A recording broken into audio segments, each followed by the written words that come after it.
Coming வீடியோக்குரிய ஒரு சூப்பரான இன்ட்ரெஸ்டிங்கான ப்ரோமோ ரிலீஸ் பண்ணியிருக்காங்க. வீடியோக்குள்ளே போகிறதுக்கு முன்னாடி நம்ம சேனலை லைக் அண்ட் சப்ஸ்கிரைப் பண்ணி சப்போர்ட் பண்ணுங்கள். வீடியோ வந்துட்டு நல்லாவே இருக்குது. ஃபஸ்ட்டு சீனில் வந்துட்டு இசைக்கியை அந்த வளைவு இடத்துக்கு வர வச்சுறாங்க. சவுந்தரபாண்டி இசைக்கியை வெட்டுறதுக்காக அருவாளோடு நின்றுட்டு இருக்காரு. வெட்ட போகிற நேரத்தில் ஒரு கம்பி மாதிரி இருக்குது, அதை எடுத்து இசைக்கு மறைச்சிக்கிறாங்க. அந்த கம்பியில் அவர் வெட்டுறதுக்கு அப்படியே அமைக்கிட்டு இருக்கு. இசைக்கு வந்துட்டு அதை தாங்கி பிடிச்சிட்டு இருக்க. விட்டுருங்க, வேணாம் வேணான்னு சொல்லிட்டு கெஞ்சா, உன்னை விட மாட்டேன்டி, இன்னைக்கு இந்த அருவாளால் கழுத்தை 2 துண்டாக்க விடவே மாட்டேன் அப்படின்னு சொல்லிட்டு டக்குன்னு அந்த கம்பியை கீழே தள்ளி விட்டுட்டு, இப்போ பாருடி அப்படின்னு சொல்லிட்டு ஓங்கி ஒரு வெட்டு ஒரு சவுண்டு. கொஞ்ச நேரம் கழிச்சு பார்த்தா இசைக்கு தான் சவுந்தரபாண்டியை வெட்டின மாதிரி அருவாள் வந்துட்டு கையில் இருக்குது. அப்படியே முறைச்ச மணிக்கு இசைக்கு நின்றுட்டு இருக்காங்க. அப்போ அந்த பக்கம் ஒருத்தன் கோவிலில் சாமி கும்பிட்றதுக்காக வந்தவன் ஐயோ வெட்டிட்டாங்க அப்படின்னு சொல்ல, இதை வந்துட்டு பாண்டியம்மா அந்த பழி ஏற்றுக்கிறதுக்காக வந்தால அவனும் வந்துட்டு கேட்டுடுறாங்க. அப்பாடா, நகையை போட்டதுக்கு அப்புறம் தான்டா நான் வந்துட்டு நானாவே இருக்கேன், ரொம்ப நிம்மதியாக இருக்குது. ஐயோ என் தம்பி வெட்டிட்டானா, வா நீ போ, யார் வர்றதுக்கு முன்னாடி நீ போய் அந்த பழி ஏற்றுக்கோ போ அப்படின்னு சொல்லிட்டு அந்த இடத்துக்கு இவன் வந்து பார்த்தா சவுந்தரபாண்டி கீழே விழுந்து கிடக்காங்க. அதை பார்த்ததும் இவனுக்கே ஷாக் ஆயிடுச்சு. ஐயோ சவுந்தரபாண்டி ஐயா வெட்டிட்டாங்க அப்படின்னு சொல்லிட்டு இவனு குடுன்னு எல்லாரும் கூடி இருக்கிற இடத்துக்கு போறாங்க. ஆனா இசைக்கு அந்த இடத்த விட்டு நகலாம அருவாளை வச்சுக்கிட்டு அப்படியே முறைச்ச மணிக்கு நின்றுட்டு இருக்காங்க.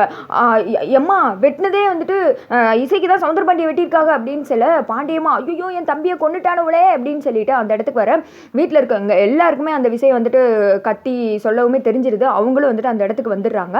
அப்புறம் படுபாவி, நீ நல்லா இருப்பியா, இப்படி என் தம்பியை வந்துட்டு வெட்டிட்டியே அப்படி இப்படின்னு சொல்லிட்டு இசைக்கு திட்ட. இசைக்கு எதுவுமே பேசல, அப்படியே ஒரு மாதிரி பித்து பிடிச்ச மாதிரியே வந்துட்டு நின்றுட்டு இருக்காங்க.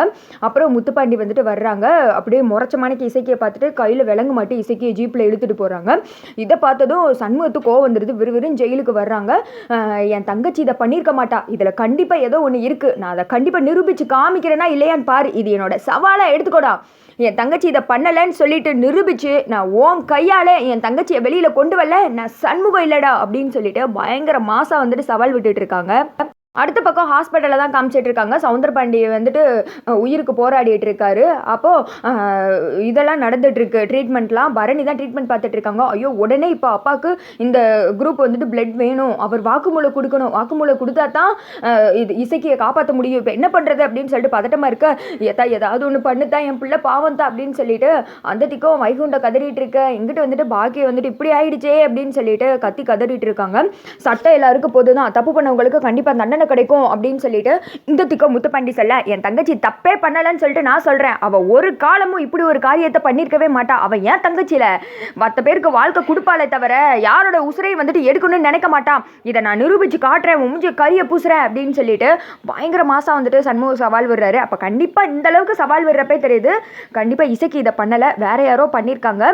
பட் இசைக்கு வந்துட்டு ஏன் அமைதியா இருக்காங்கன்னு தெரியல. இனிதான் வந்துட்டு வரும் சண்டே ஸ்பெஷல் வீடியோ போல செம்ம இன்ட்ரெஸ்டிங்கா இருக்க போகுது. பார்க்கலாம் இனி எப்படி போகுதுன்னு சொல்லிட்டு. ஆனால் இப்படி ஒரு ட்விஸ்ட்டை வந்துட்டு நானே எதிர்பார்க்கல. செம்ம ட்விஸ்ட்டாக தான் இருக்குது. ஸ்டோரி வந்துட்டு பயங்கரமாக போய்கிட்டு இருக்குது. உங்களுக்கு எப்படி தோணுது அப்படின்னு சொல்லிட்டு சொல்லுங்கள்.